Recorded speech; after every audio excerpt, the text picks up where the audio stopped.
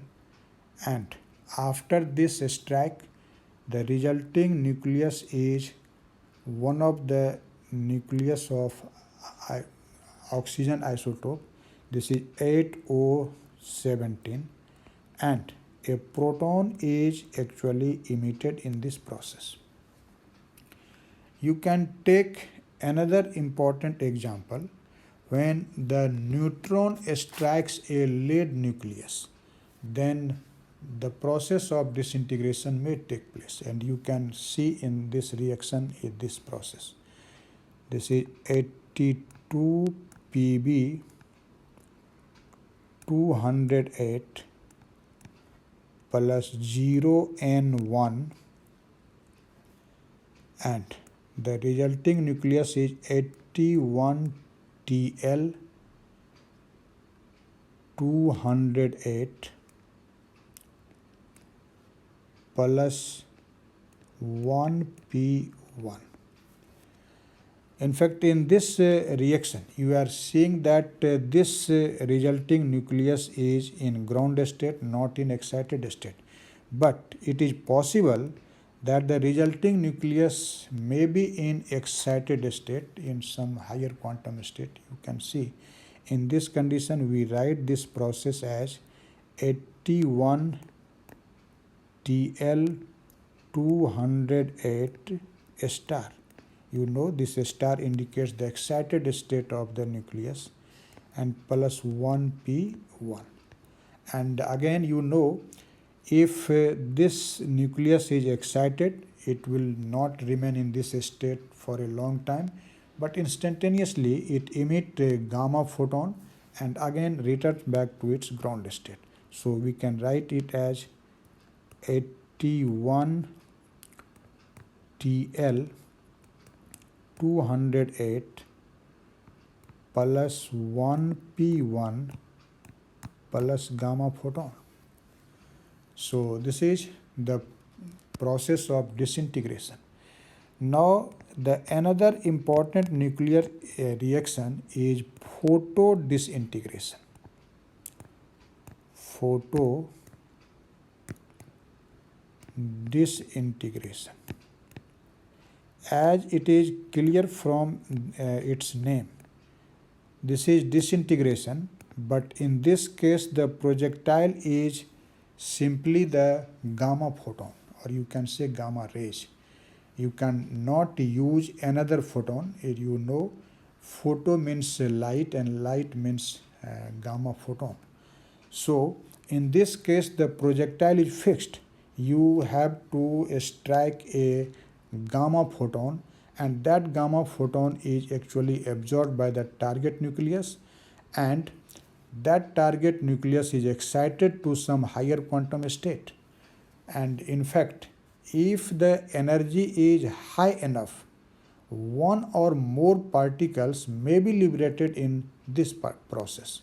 So you can say in this case projectile is fixed.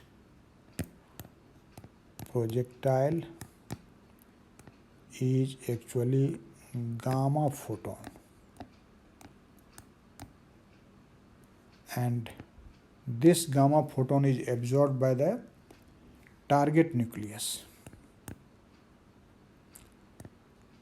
Target nucleus absorbs gamma photon and gets excited.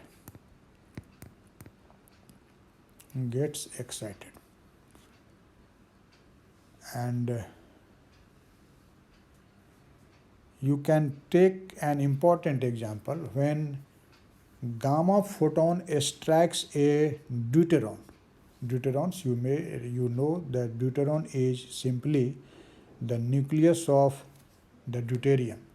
Then this gamma photon is actually absorbed, and the resulting nucleus, the resulting product is simply a proton and a neutron. So you can take this important example of photodisintegration. 1H2 plus gamma. This is in fact 1H1. And as I have told you, when you write 1H1, it means this is simply proton. This is nucleus of hydrogen 1H1.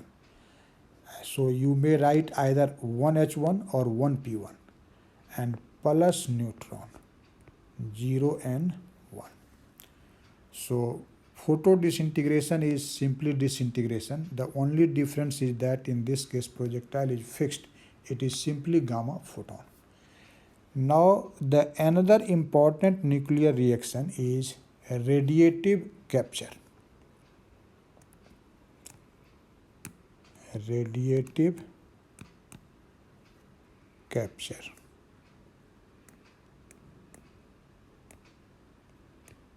What is this radiative capture? Actually, a particle may combine with nucleus to produce a new nucleus or a compound nucleus. When the projectile hits the target nucleus, it gets combined to the target nucleus and a new nucleus is resulted. It means the daughter nucleus is different from the parent nucleus, and or you can say a compound nucleus is formed.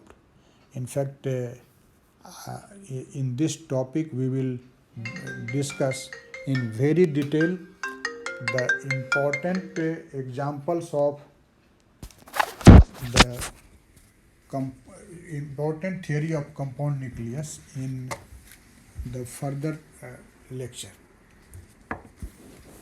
But here I am just giving you a very little insight of this.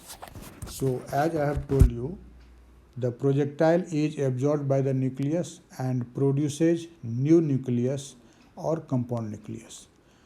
Actually, this new nucleus is in excited state, in higher quantum state, and the excess energy is emitted in the form of gamma photon. So in this case, the projectile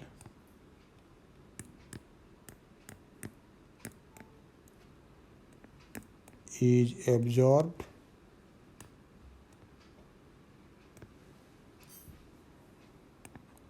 a resulting nucleus.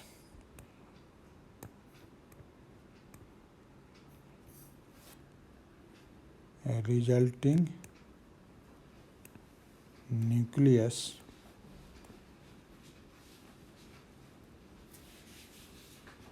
is different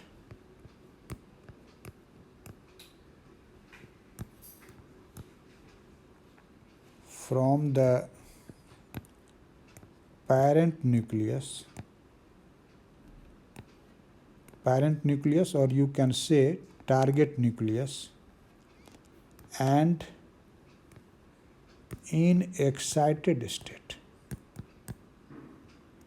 And you know, if the resulting nucleus is in excited state, then gamma emission will take place. Gamma emission takes place, and via this gamma emission the daughter nucleus is de-excited. You can take a simple example of it.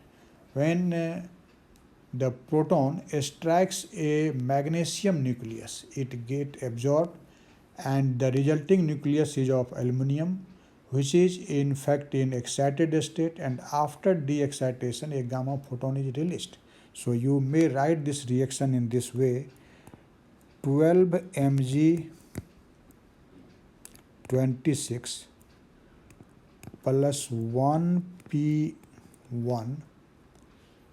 and this is in fact the target nucleus, and the resulting nucleus or the daughter nucleus is 13 Al27 star. A star represents the excited state of the nucleus, and after de-excitation the result will be 13 Al27 plus gamma photon. So this is called radiative capture. Now the another type of nuclear reaction is direct reactions. Direct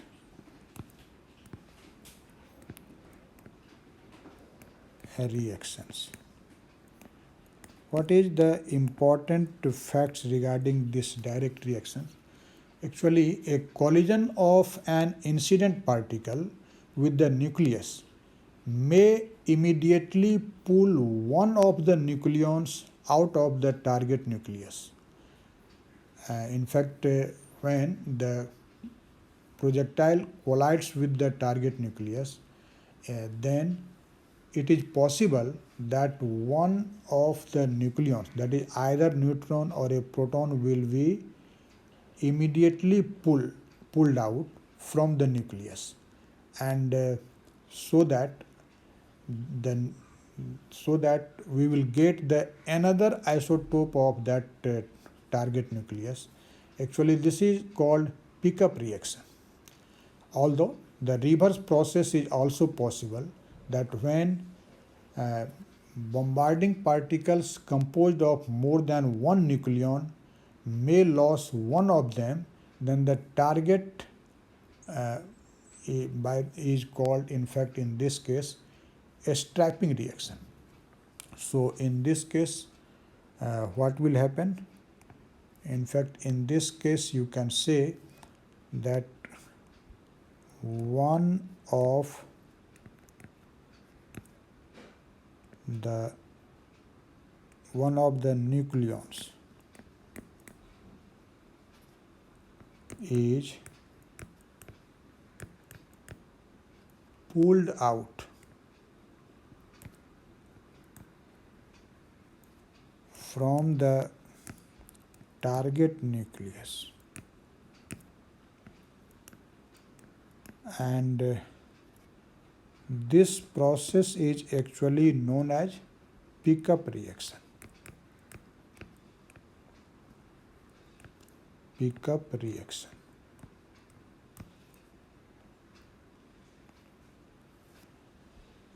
And you may take an important example of it. 29 Cu63. This is copper nucleus, and when it is struck by a deuteron 1H2, then the resulting nucleus is of copper, but of its another isotope. This is in fact 29 Cu64 plus 1p1. Now we will see another important nuclear reaction, which is called a spontaneous decay. A spontaneous decay. You have definitely studied natural radioactivity in lower classes, and you know the radioactivity is a spontaneous process. When you say a process is spontaneous, what does it mean? Actually, it means that process takes place automatically, spontaneously, not by the effect of any external influence. So in this decay process, actually the nucleus suffers a process in which normally alpha and beta particle are emitted. This is just natural radioactivity, and this emission of alpha and beta particle takes place spontaneously, not by the influence of any external effect. So this process takes place spontaneously without any external influence. You can say emission of alpha and beta particle during the radioactive decay is its familiar example. So decay of nucleus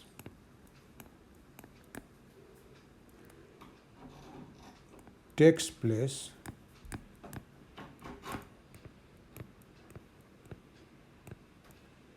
spontaneously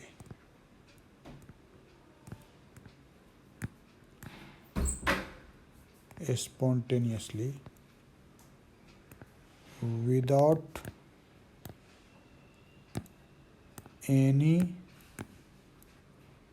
external influence.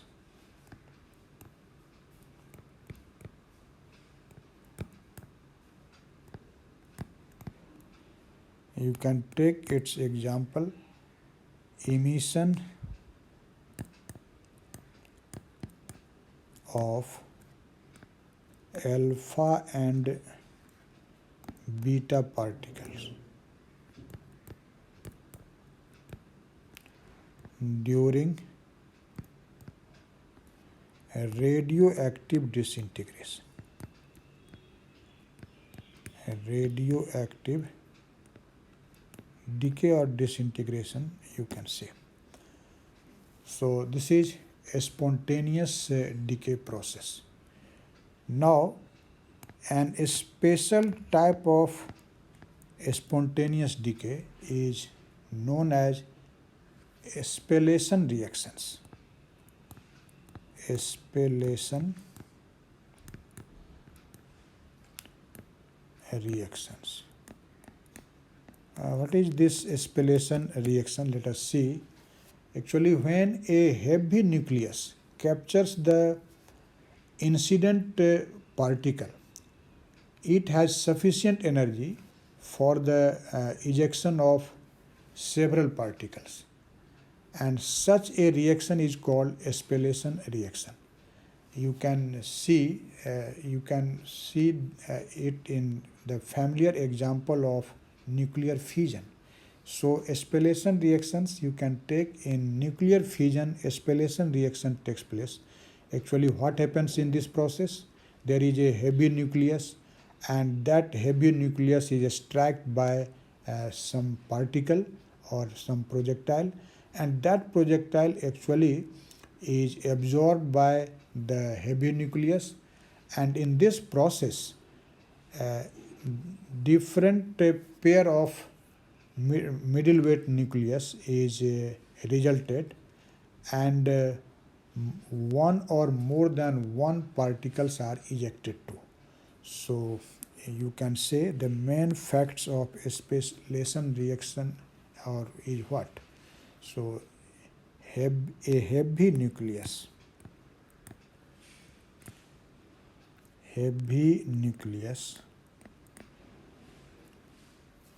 captures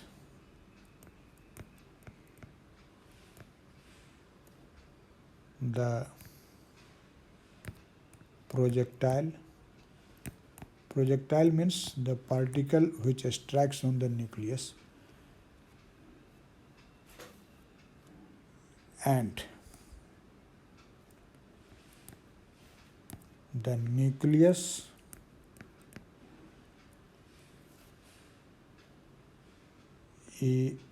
ejects several particles.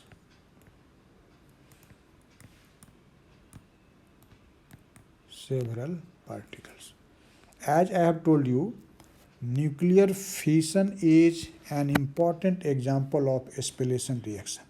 So let us take an example of nuclear fission of uranium nucleus, which is a familiar example.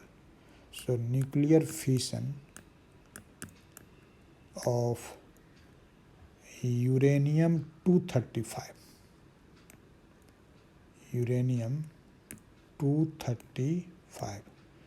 You can take this example. In fact, this reaction is written as 92U 235 plus 0N1. Here 0N1 neutron is the projectile, and that extracts the uranium nucleus, and the resulting nuclei are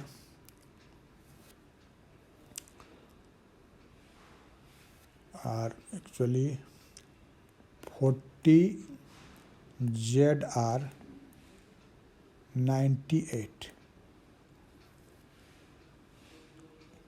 plus 52 TE 136 and plus 2 neutron. In fact, there is also another modes of this fusion process.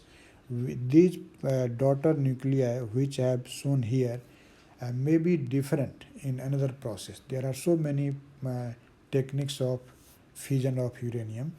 So, in this example, you can see this neutron extracts the uranium nucleus, it get absorbed, and after that we get two nuclei of middle weight, that is of ZR and T, and at the same time two neutrons are also emitted.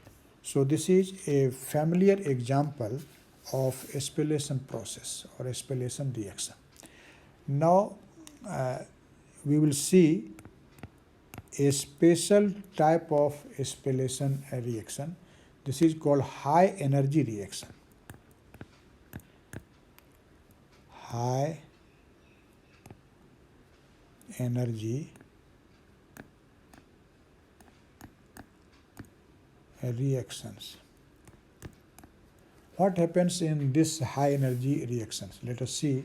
Actually, in the energy range about 150 mega electron volt, expellation process merges into new kinds of reactions. As I have told you, high energy reactions is simply a special type of expellation reaction, and it takes place when the energy range is about 150 mega electron volt. Actually, what happens in this case? In fact, in this case, in the product, there is some another particles apart from the neutron and proton, and those particles are like mesons, strange particles, etc. So in this process, this is simply expellation reaction or process for high energy. When you say high energy, then this is of the order of 150 mega electron volt, and apart from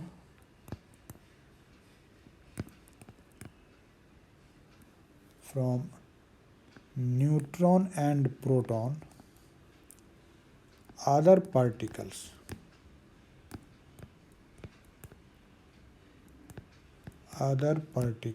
like mesons, strange particles,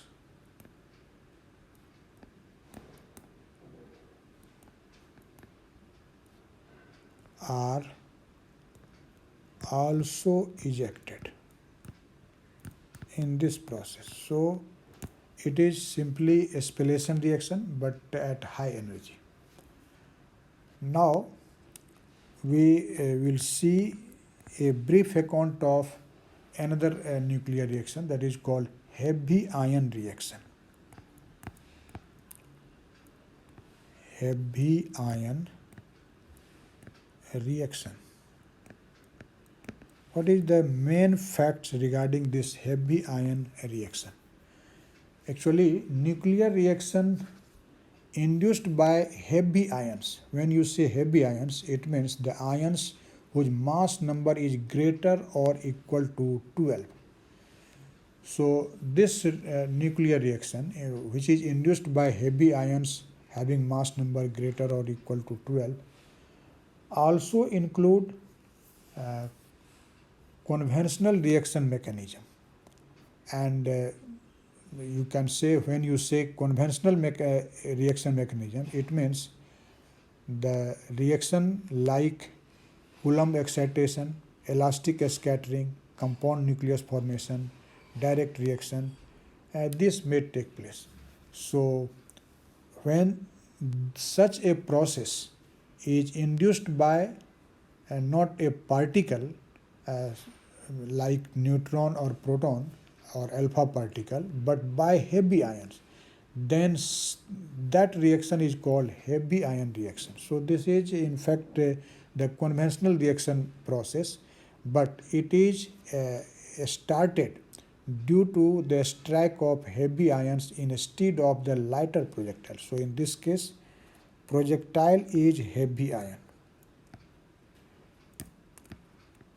Projectiles are heavy ions having mass number greater or equal to 12. And in this case, reaction is same.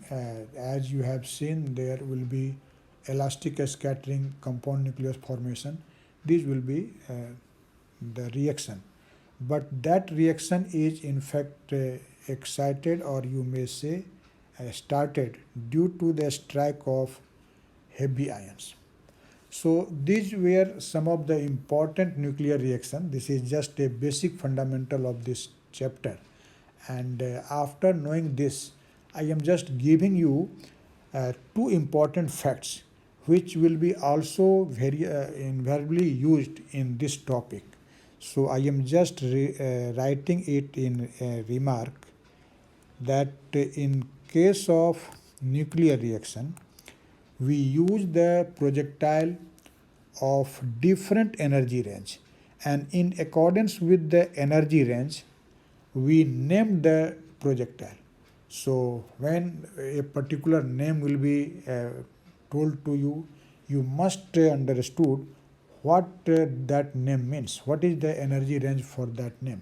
So this is just the different this is just the projectile of different energy range. So projectile's energy and its name.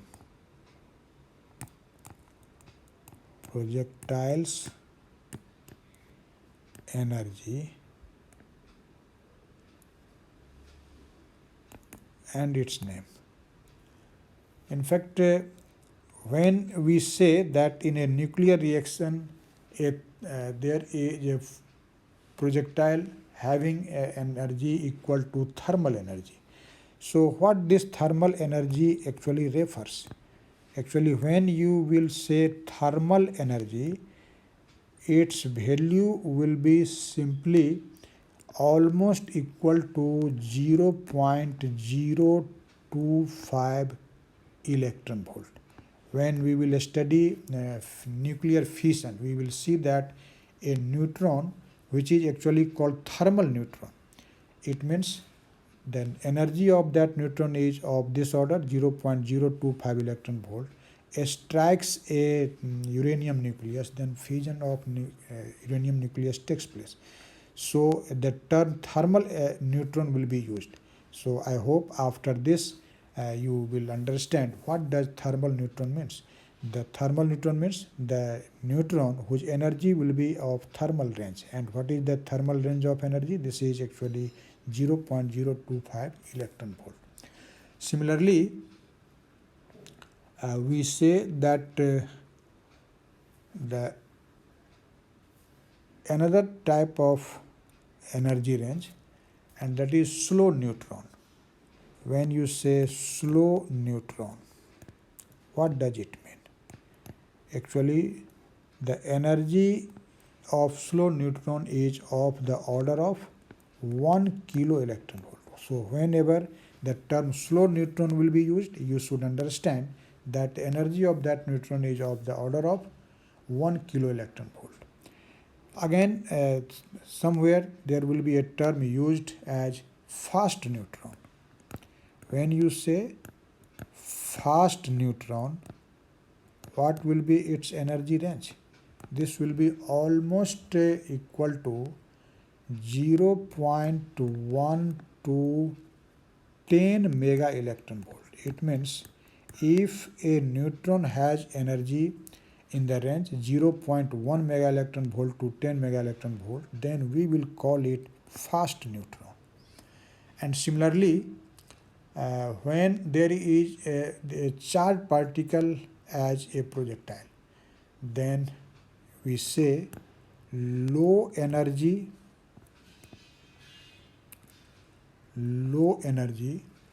charged particles.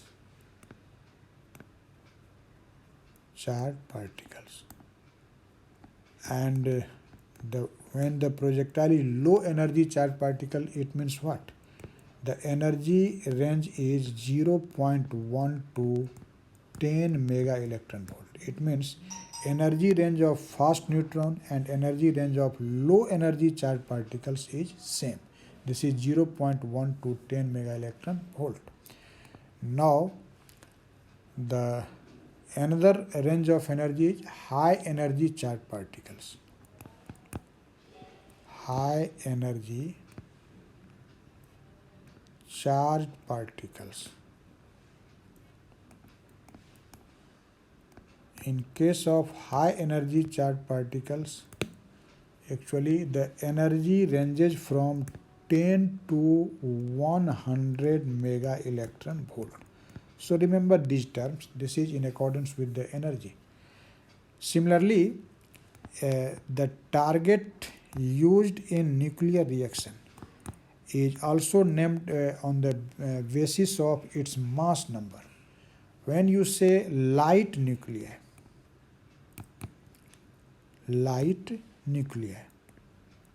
then it means you are talking about the nuclei having mass number less or equal to 40. So whenever this term light nuclei will be used, you should note that the mass number of that nucleus will be actually equal to less or equal to 40. So heavy light nuclei means A less or equal to 40. Similarly, when we say the nucleus of middle weight, or you can say medium weight nuclei, medium weight nuclei, as it is clear from its name, the mass number will be neither smaller, that is, this must be greater than 40, but less than 150. So mass number range is 40 less or equal to A, and this is less or equal to 150. So if a nucleus has a mass number lying between 40 and 150, then we call it medium weight nucleus. And now the heavy nuclei.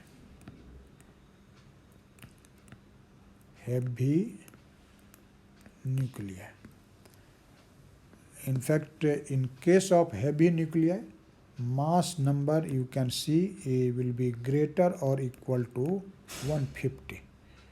So this is in fact nuclei, not nucleus. Nuclei is the plural form of nucleus. It means more than one nucleus. So these were all about the basic fundamentals of this chapter, nuclear reaction. And after this basic lecture, or just an introduction to this topic, we will now see in another lecture the important conservation laws followed in ordinary nuclear reaction, and then we will study the kinematics of nuclear reaction.